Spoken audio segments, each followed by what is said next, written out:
Good morning. We start our next panel that will be in English because we have a talk with Mrs. Ribic, who's a state secretary at the Ministry of Family, Labor and Social Policy, in Slovenia.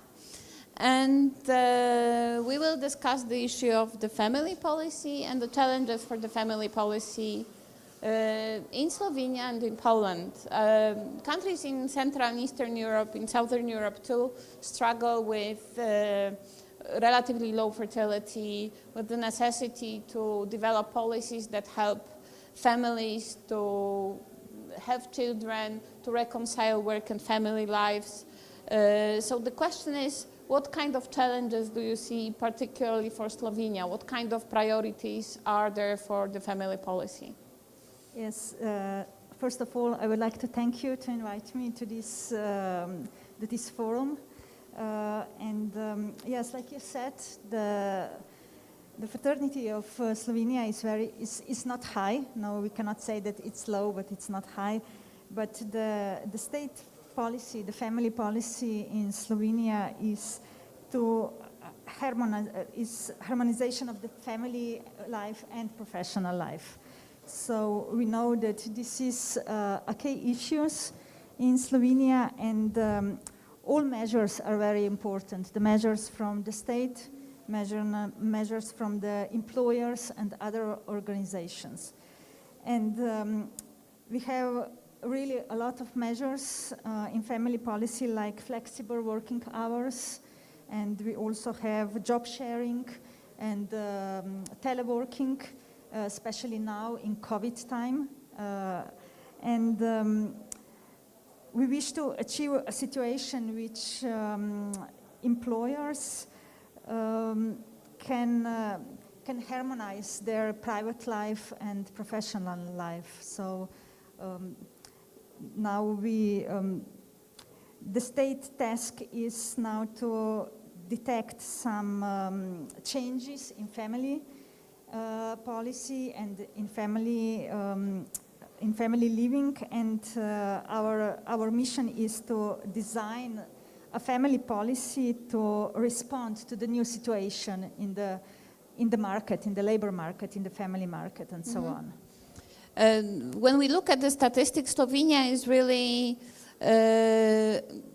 is performing very well with regard to employment of women and the gender gap in wages, which is pretty low. So this is a very good achievement. On the other hand, women in Slovenia do spend a lot of time working at home too, so it's like a double burden issue. Do you discuss measures that would involve more fathers into family life, so that within families, mothers and fathers can share responsibilities more, that would also help women to more reconcile their work and family lives? Yes, this is true that in Slovenia a lot of women are working. Double shifts. Yes, that they have double shifts because they work full time, and then when they come at home, there are children, family, maybe even some elderly people, parents, and yes, we are trying to achieve that fathers, dads, and men will be more included in this family life. And we also have now one really good project. It's called Action Dad. And with this project, the main purpose of the project is to contribute to the awareness raising of parents, employers, the professional and even general public, about the importance of activity involving men in paternity. And we would like to achieve that fathers are more including about raising children when they are young. And so we also provide that the fathers, they have 30 days of paternity leave in Slovenia, and they can use this paternity leave until I think when the child is 6 years old. So in recent years, the fathers are they like these paternity leaves, and they are at home at least those 30 days. That's great. And Poland has only 2 weeks for fathers, and we still struggle how to convince fathers that it's a good idea to take this paternity leave. So that's an issue that is really important, and I think it's a very good policy and a good benchmark for other countries that we can follow. Yes, and we also have parental leave. And parental leaves, this is for mother and father, and 130 days for mother and 130 days for father. But father can give these parental leaves to the mother. Which so is usually it is like that.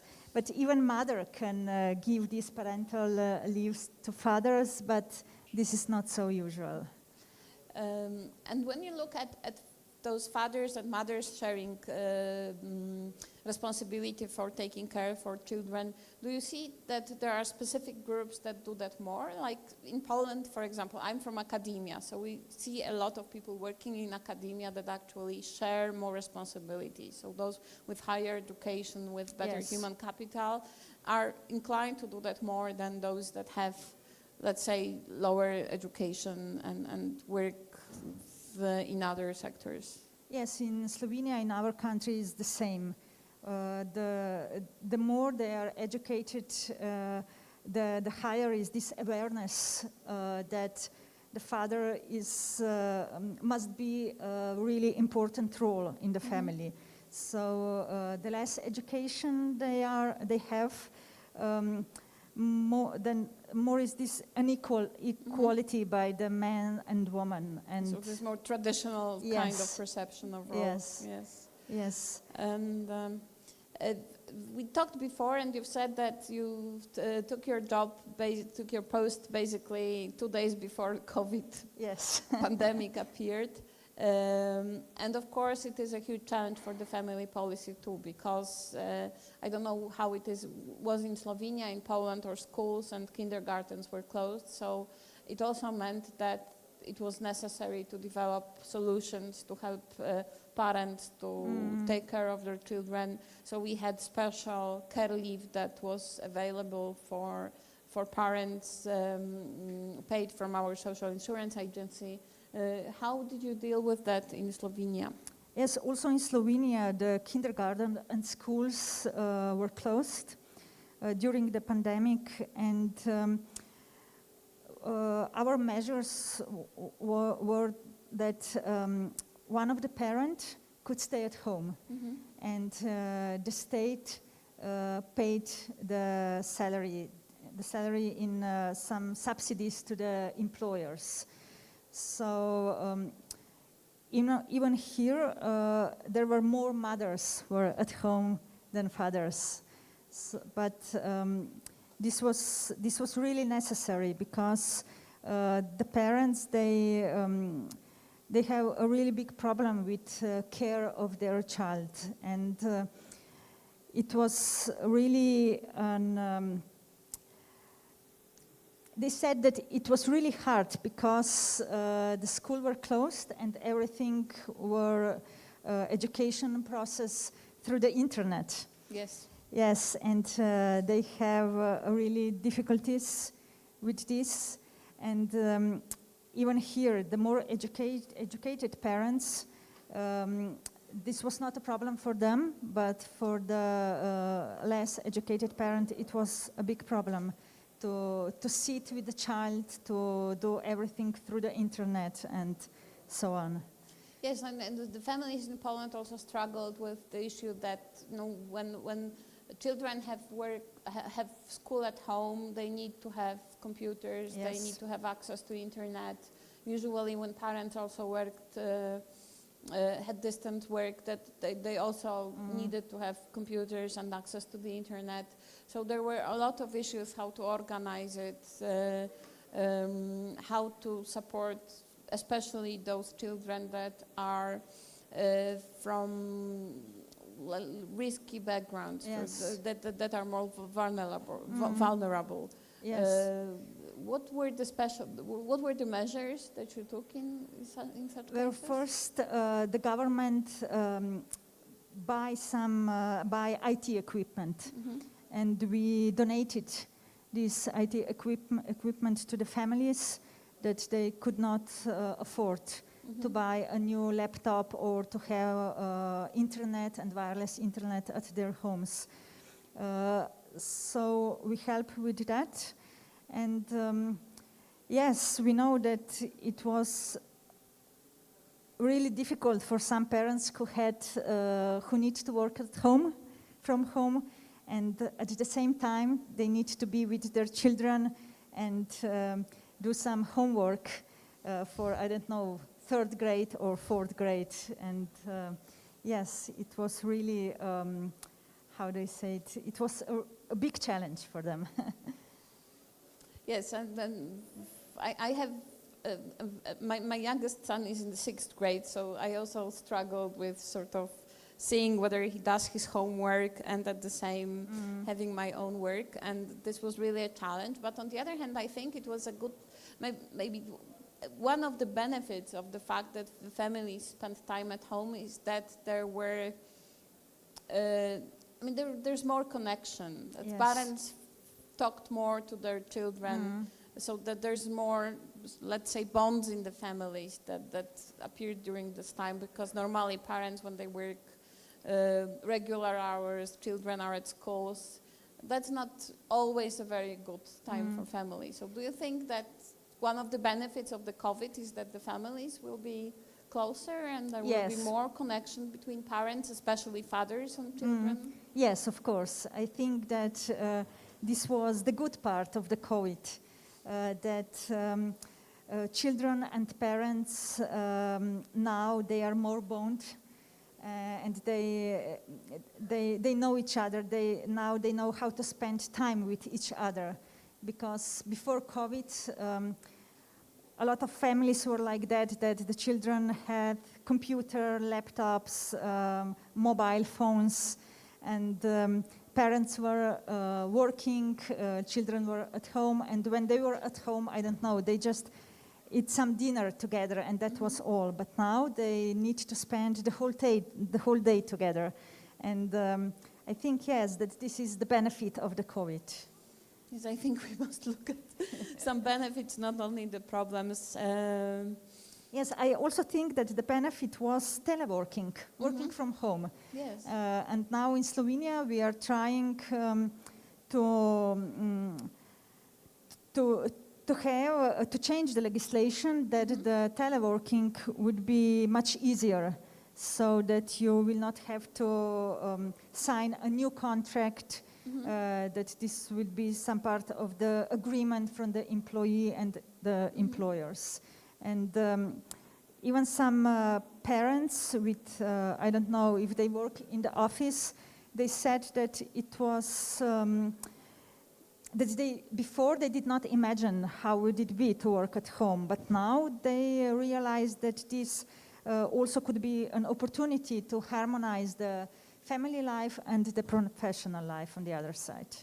Yes, I think it's, the same discussion is in Poland. So there are right now works on the changes of the labor code, so that telework is also easier, because I think it's similar that we had to sign a new agreement.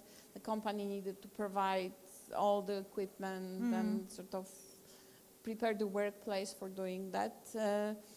And right now, during the COVID, many employers saw that it's not that difficult, that people can work at home, and it's as effective or almost as effective as working in the office. So yes, and in Slovenia it's also cheaper, because our legislation is like that employers, they need to pay some extra money for driving employees to the work. yeah. And if they are working at home, they don't have this kind of costs. And people spend less time commuting, so effectively they have more time too. So Yes, because I don't know, in Slovenia a lot of jobs are in Ljubljana, and I think that 70% employees are not from Ljubljana, so they or we need to drive every day. yes. So at the end of the day, there are some benefits to the pandemic and also to the family lives and the family policies. And I think it's something that we need to build upon. So not only look at how to, at the issues that were difficult or more challenging during the pandemic. Yes, and I also think that we realize that how important is our social life. Because through the pandemic, we didn't see our friends. We shouldn't go. We did not go to have some coffee or some drinks, and we were just on the telephone. And now we realize how important it is to see our friends, to see our family, our parents, and everything. Yeah. Yeah. So let's learn from that and let's build on that. Thank you very much. Thank you. And please enjoy Poland. I know it's your first time here, so I hope you will have some opportunity to see the whereabouts, not only the hotel and panels. And thank you again. Yes, and good luck. Thank you for the invitation and also this conversation. Thank you. Thank you.